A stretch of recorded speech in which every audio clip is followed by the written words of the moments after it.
All right, let's take a look at the Niger Delta region. How will you rate the development so far since the NDDC was set up?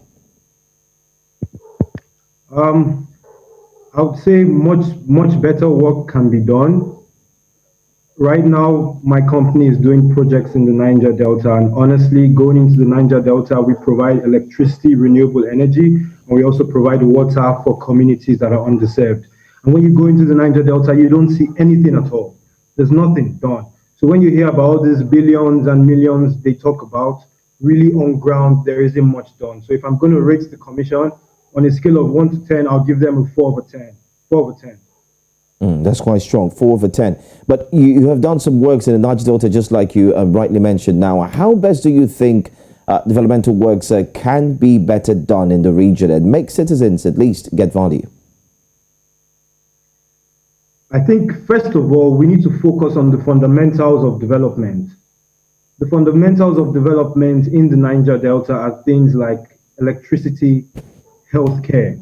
So if we can provide electricity, we can provide potable water for our people, we can provide healthcare, then, we've done the basics. So I think the NDDC, there's so many projects that they're trying to do at the same time. And sometimes when there's so many projects being done at the same time, you can get distracted. So I think what we need now is some type of focus. Let's focus on what the people in the communities need. Let's give them healthcare, let's give them electricity, and then we can grow from there. All right, let's talk about the forensic audit report for a little. Now, we gather that about 13,000 projects were abandoned in the region since the creation of the NDDC. Now, this is a worrisome figure.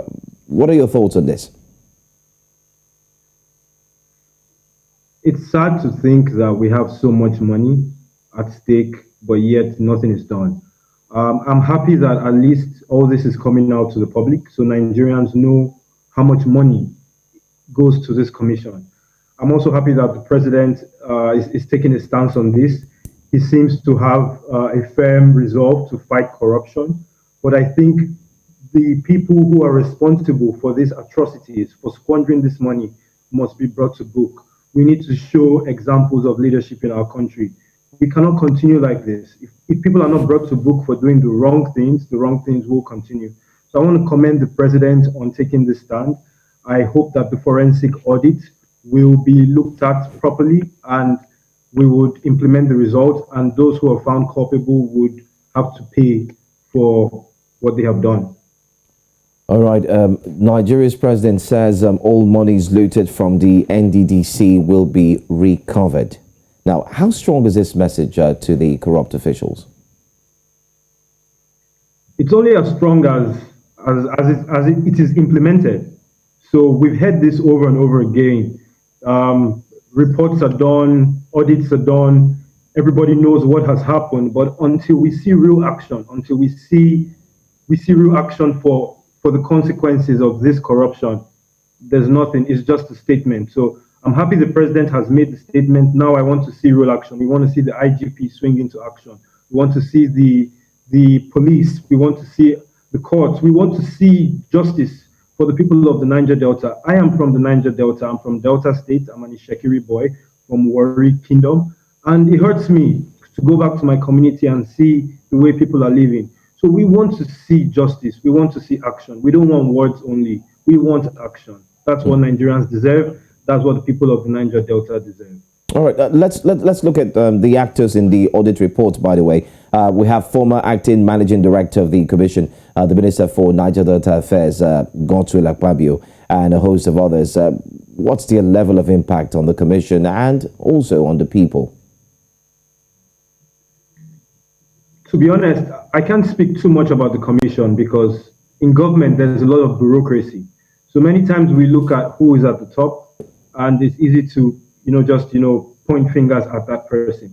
I think the commission needs to be looked at holistically. Is the commission as a group, is it achieving the results for which it was set out to achieve? If it is not, maybe it needs to be dissolved. Maybe we don't need to give that much money to that particular commission. Maybe we need to channel the money through another way. Or if we still want to work with the NDDC, then we need to put people who are going to do the work. The presidency needs to ensure that they appoint the right people. They have the responsibility to appoint patriots, people who care about the Niger Delta, people who also have the technical know-how to do the work. So if we're going to keep the commission, we need to put the right people, square pegs in square holes. We cannot put round pegs in square holes. We don't want just career politicians in these positions anymore. Yes, they can give advice. Yes, they can recommend people, but we need technocrats, and we also need people who genuinely care about the Niger Delta. Thank you so much, Tuoyo Dudu, founder and CEO, TUDU Energy. Thank you for joining us on News Now.